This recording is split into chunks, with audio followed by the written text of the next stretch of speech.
Hey guys, what's up? It's me, Keena, and today I'm coming at you with a video on how to be successful in college. So first, I want to start out with something everybody knows, get enough sleep. You might think, oh girl, whatever, I can stay up all night and then go to school the next day and be good.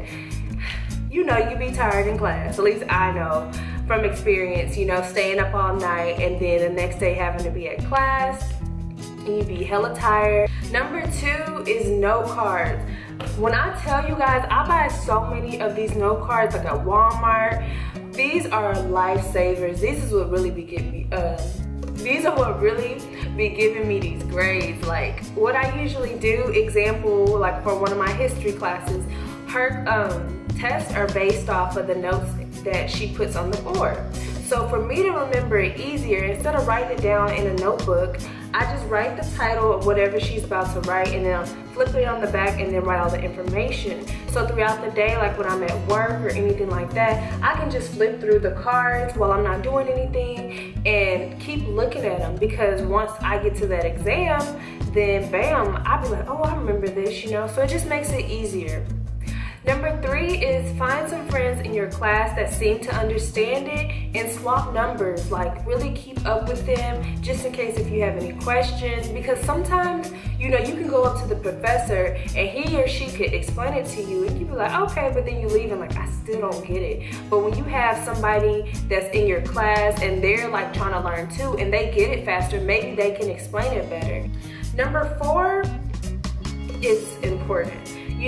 We all say, oh, I'm gonna study, but when we all get to studying, sometimes we really not studying. We on YouTube, we're on Facebook, we're studying / watching TV. So schedule a time to where you can actually study throughout the week. So for example, maybe Tuesdays and Wednesdays at 4 to 5, you have free time. So schedule that and make sure that you can be able to study during that time. So number 5, okay, here's another one. Study at school versus at home. And you're probably just like, girl, you just said when you get home, da-da-da-da-da. Okay, I know that. But I've learned, like, when you're really trying to change your habits in studying, just try to see, like, if you're gonna schedule your time to go study, go to school and study versus going home. I mean, you could always study at home, but is it just me, or is it like when I'm at school, I'm really studying because I'm trying to hurry up to get done and go home. But when I'm at home, I get distracted easier. So that's just a tip for anybody that like they get home and they really just can't focus, Okay, number 6, do not wait till last minute to study. Now I can say I've always used to do this. Like when I know I'm having a test on Tuesday night, y'all, I'm really like trying to remember everything, go over everything. And this is my first time really sitting there studying. So just try not to wait last minute, because it can really overwhelm you. It can stress you out because you're like, oh, I need to remember this because I need to pass this test. If you know your test is in a week, start studying now. Number 7, okay. Get tutoring even if you like understand what's going on. I know at my school, like they offer a lot of free tutoring. It used to be where, you would have to pay somebody to get some tutoring. Well, a lot of schools now have it to where you, like for instance, your math class, they have a math lab now, and you can go in and you can study. Number 8 is get to know your professor, especially if you have a class and you are not good at that subject. Like let's say you're taking science and you're not really good at science. If you go up to your professor, introduce yourself and tell he or she like, hey, this is a subject that I really struggle with. A lot of times the professors, they will really be lenient with you. And from experience, I've learned, like from doing this, every time I would like go up to the professor and let them know like, hey, I really struggle in this subject. It'll be times like after the whole entire like class is over, he or she will come up to me and be like, hey, did you understand it? Do you get it? Do we need to go over it even more? Like they seem to be more attentive to you. Attentive, yeah, is that a word? You know what I mean? They seem to really try to help you.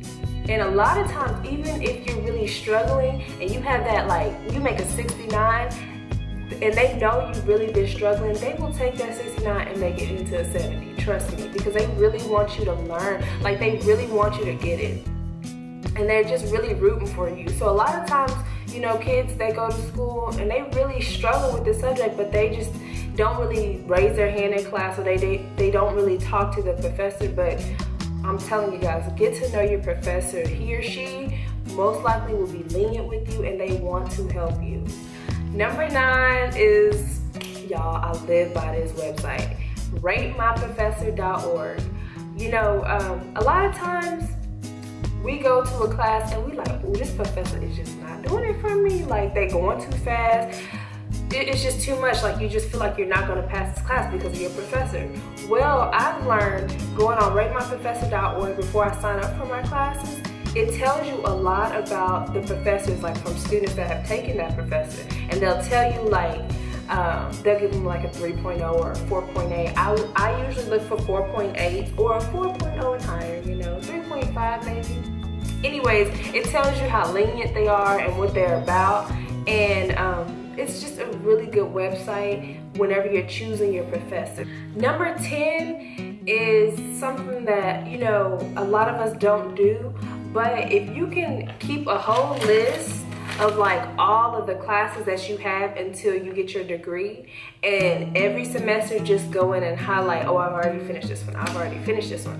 It helps you realize how closer you are to your goal of getting your degree. So I advise all of you guys to go out and print out your degree audit, which is just like all the classes you need to get your degree, and every end of the semester just go and highlight, oh, I finished this one, I finished this one. So you'll know, like, and it'll give you a little motivation, like, hey, I'm almost there, I'm almost to my goal.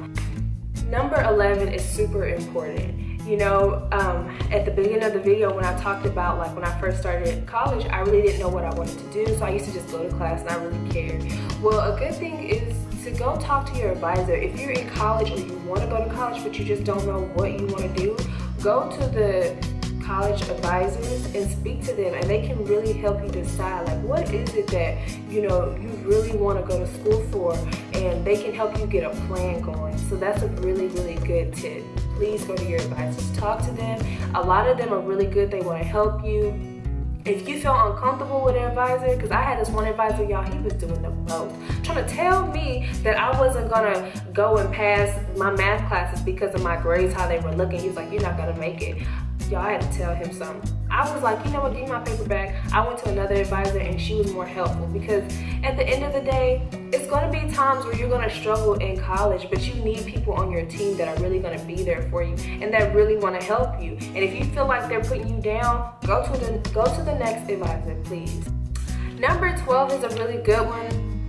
Reward yourself. If you are about to start fall semester and you know you're about to take some hard classes, have a little reward at the end. Maybe set up a trip at the end of the semester, so then you be like, okay, I'm gonna pass these because I have a trip waiting on me, and that's my goal. Pass these classes and then I get to go on a trip. Or if you don't have money to like set up a trip, maybe buy like some lipsticks, splurge on some lipsticks, you know what I mean? Like, save your coins, girl, save your coins and splurge on some lipstick, you know what I mean, at the end. Just anything that you really like, put it at the end of your semester. That's gonna be your reward. That's what I do. I always reward myself, because sometimes we don't hear it enough, like, hey, you're doing good, keep going, keep going. Well, sometimes we have to tell ourselves that, like, girl, we got this, okay? We got this, okay? Number 13, stay organized. It's so funny, I wish I had pictures of my book binder from when I first started college till now. Like, I used to just throw papers in there, like, okay, whatever. Now everything is so organized, and that's a good tip on how to, like, really just stay in it and focus. You have to be organized as well, you know. Number 14, apply yourself to supply your wealth. Okay, Kendrick Lamar, he had this song, and somebody said on his song, it was like, apply yourself to supply your wealth. Seriously, guys, if y'all want to really just make something of yourself, please get your education, and just know it's going to pay off. No matter how many days you've had of just breakdowns, meltdowns, felt like you can't do it. You know, you're at a school and you see like all these people that seem like they just know it off the bat, like dang, they are so freaking smart and I have to try like twice as hard.